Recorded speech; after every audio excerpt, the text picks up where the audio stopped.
Bienvenidos a su programa De la mano con la Iglesia. Hoy vamos a tener un programa muy especial dedicado a los testigos de la fe. Venezuela es una tierra de gracia, una tierra de santos, hombres y mujeres con su ejemplo, con su testimonio, con su gallardía, lograron encontrar a través de su testimonio de vida, escribir el santoral venezolano. Cada uno de ellos siendo testigo de esa fe que osa verdaderamente en celebrarse y especialmente en ser vivida en cada uno de nosotros en estas tierras. Veremos y escucharemos las anécdotas, las historias y la experiencia de personas que, logrando encontrarse con Dios, logran narrar su historia.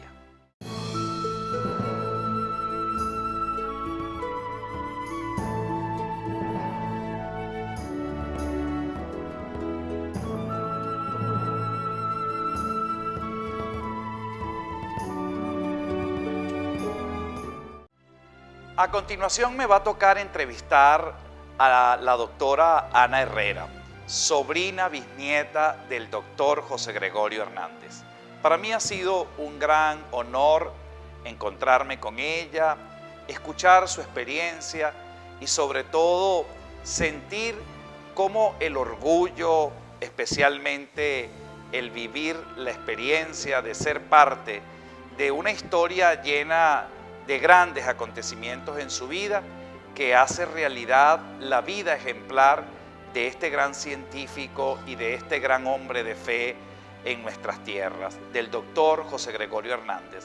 La doctora Ana Herrera tendrá la posibilidad a continuación de expresar sus anécdotas, sus experiencias y contarnos un poco mejor la historia del hoy recordado beato doctor José Gregorio Hernández. Los invito a continuación a escuchar a nuestra queridísima doctora. Mi abuelo materno es sobrino de José Gregorio Hernández, hijo de una hermana, Sofía Hernández de Carballo.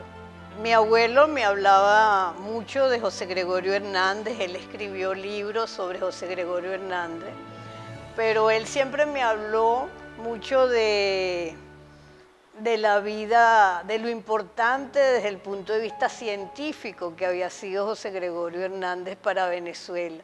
Y yo desde niña fui siempre a actividades que había en la Universidad Central y que hacían en honor a José Gregorio Hernández, y que entonces yo tenía que cortar una cinta o quitar un cuadro, por ejemplo, como ese, entonces lo pintaban y yo quitaba el lienzo, digamos la sábana que lo tapaba, cosas así, ¿no?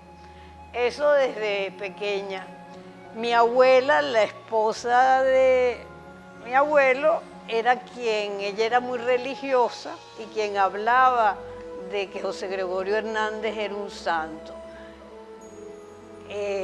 Mi abuelo decía que, bueno, él no era tan religioso, como médico que era, pues no era muy religioso, sino él admiraba muchísimo la vida científica y todo lo importante que había sido José Gregorio Hernández para Venezuela, en la medicina experimental, pues el hecho de él decía que era el primero que creó aquí el laboratorio de fisiología y bacteriología en la Universidad Central, toda la importancia que tuvo en el Hospital Vargas. Entonces él me hablaba mucho de eso.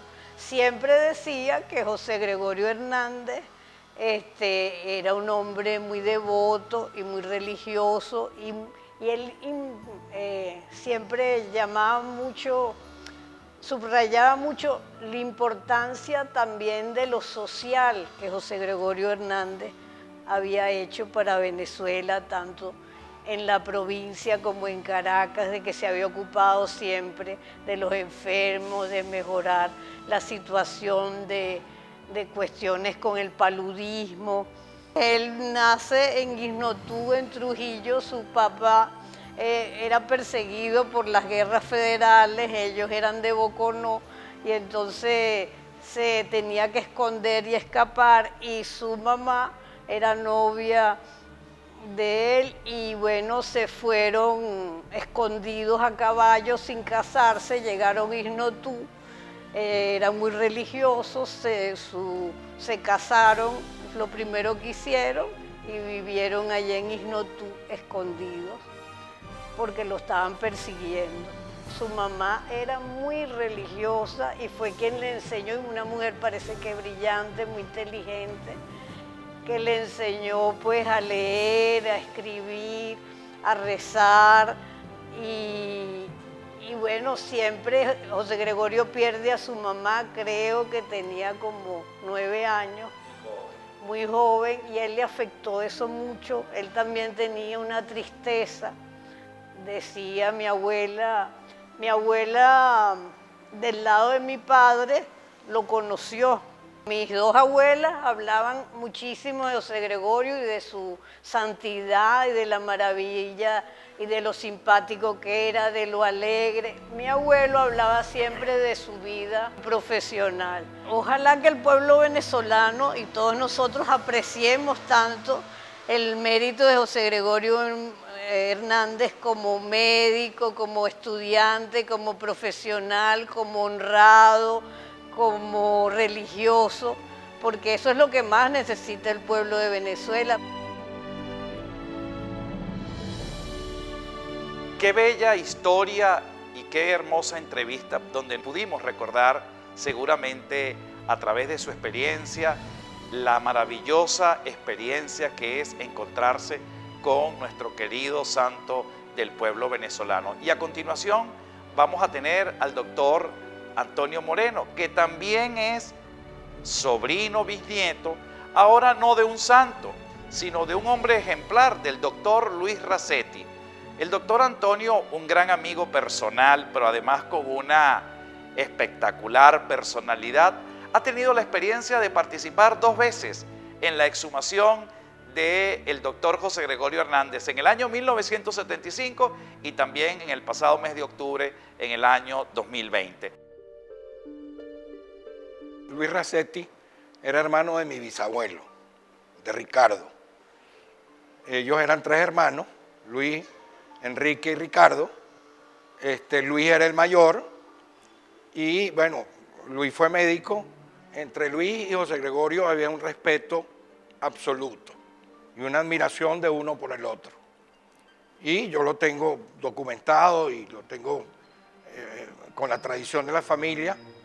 Mi abuela, cuando muere José Gregorio, tiene 19 años, pero ella disfrutó en esos años de juventud, de los 15 a los 19, las tertulias y las fiestas que habían en la casa de los Rasetti, donde José Gregorio era invitado a esa fiesta, donde tocaba el piano, el violín, bailaba, cantaba, hacía una vida social esplendorosa.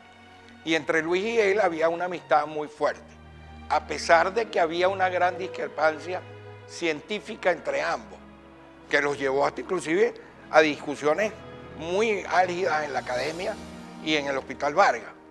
Sin embargo, José Gregorio siempre respetó esa agnosticidad de Luis y Luis respetó la religiosidad de José Gregorio. Tan es así que José Gregorio todas las mañanas cuando llegaba al Hospital Vargas le metía en la bata a Luis una medallita.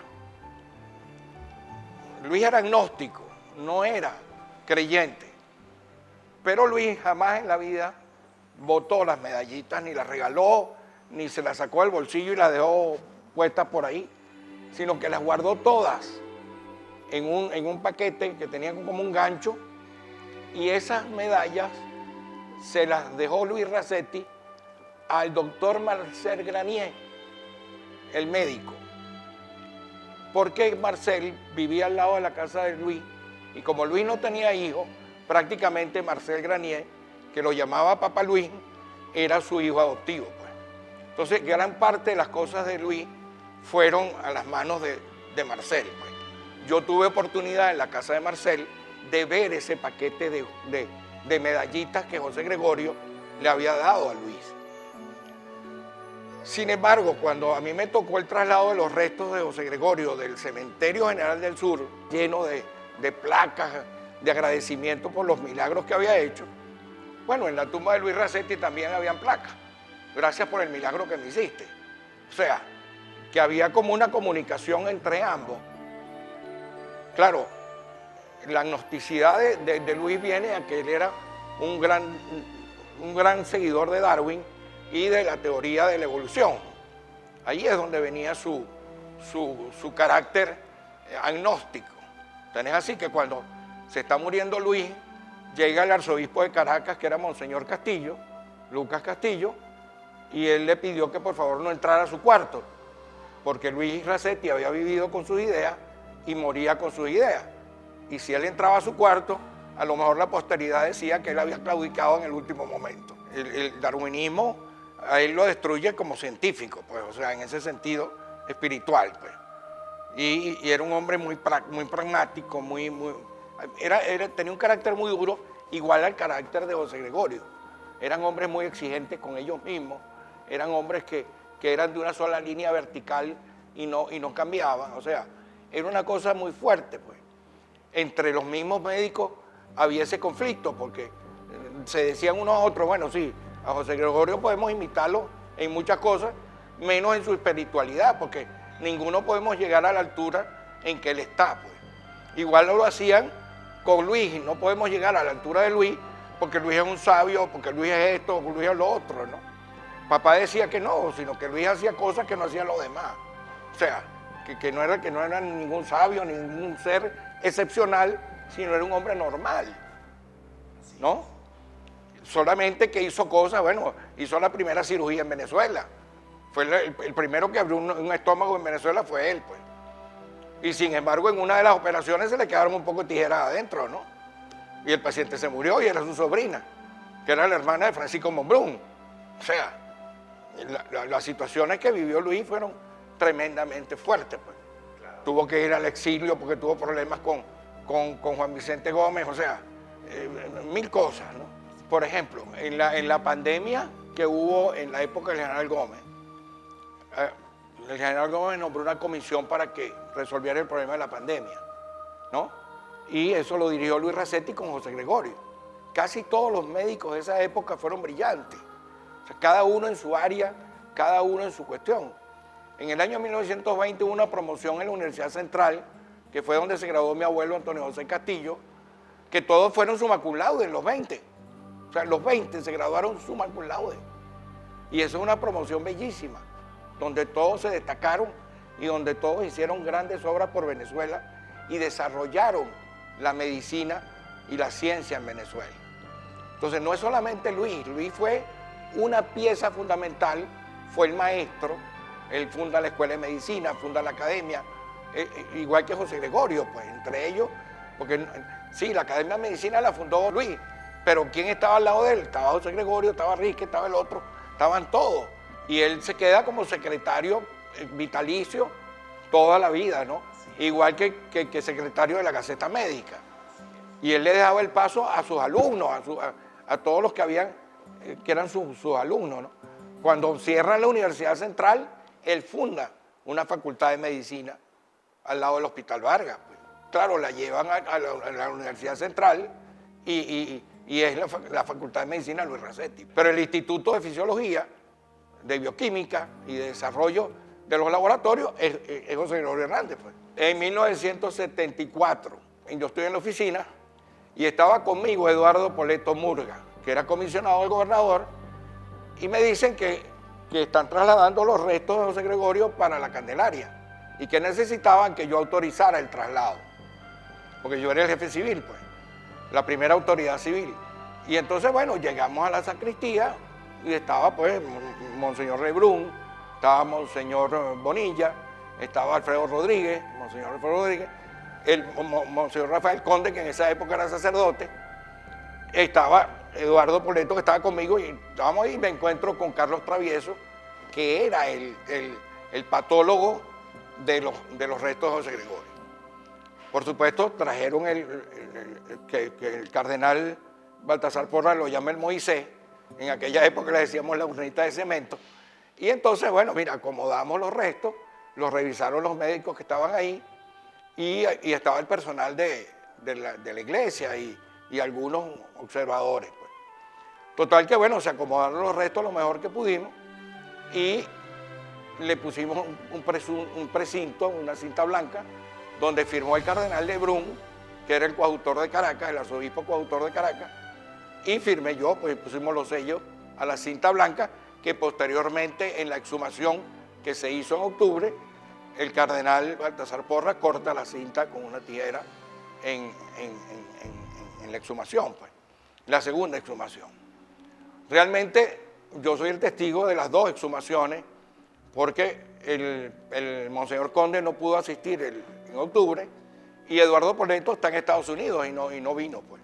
Monseñor Conde falleció hace un par de semanas atrás y bueno, pues sí, realmente yo soy el único testigo de las dos exhumaciones.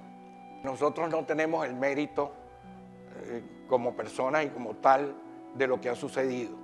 Yo creo que yo por la historia, yo escribí un libro que en este momento está en edición, donde yo digo que esto es obra del doctor Hernández y de la providencia y del mismo Dios, porque todos los hechos que llevaron a esta situación no son normales. Están encadenados unos con otros. Hay una cadena de secuencia de personas que se conocen, que se trataron durante toda la vida y que fueron apareciendo uno tras otro hasta que llegamos a la segunda exhumación. Ahora bien, el punto está en que en la primera exhumación nosotros encontramos, cuando se sacó la urna, que le pegó el aire, el esqueleto se desintegró, o sea, se desarmó. Hubo mucho polvo, el cráneo se desintegró y quedó nada más la mandíbula y quedaron las clavículas, quedaron los fémur, las partes de los brazos y algunas partes de la tibia y el peroné. Pero todo lo que fueron los deditos y esas cosas se desintegraron. Indudablemente que el material era muy blando porque era muy húmedo. Muy blando porque era muy húmedo. Y cosa que se constató 45 años después cuando se hace la exhumación, la segunda exhumación, que es cuando tienen que hacerle el tratamiento. Pero sí, realmente lo que se consiguió en la segunda exhumación fueron restos bastante conservados después de haber pasado 45 años metidos en aquella cripta, ¿no? Claro, la cripta se hizo bastante sólida en aquella oportunidad y bastante profunda, cosa que la humedad no la dañara, pues. Y yo creo que por eso se conservó como se han conservado los restos. Y ahora con el tratamiento que le hicieron los patólogos en esta exhumación, yo creo que no van a tener problemas. Hoy tú y yo estamos llamados a construir esa santidad. Y yo quisiera, en posteriores programas que seguramente iremos teniendo, vamos a ir contando la historia de esta tierra de gracia y de esta tierra de santos que construyen la iglesia que el Señor quiso fundar en medio de nosotros. Gracias por estar presente en este programa y los invito a un nuevo programa en una próxima ocasión de la mano con la iglesia.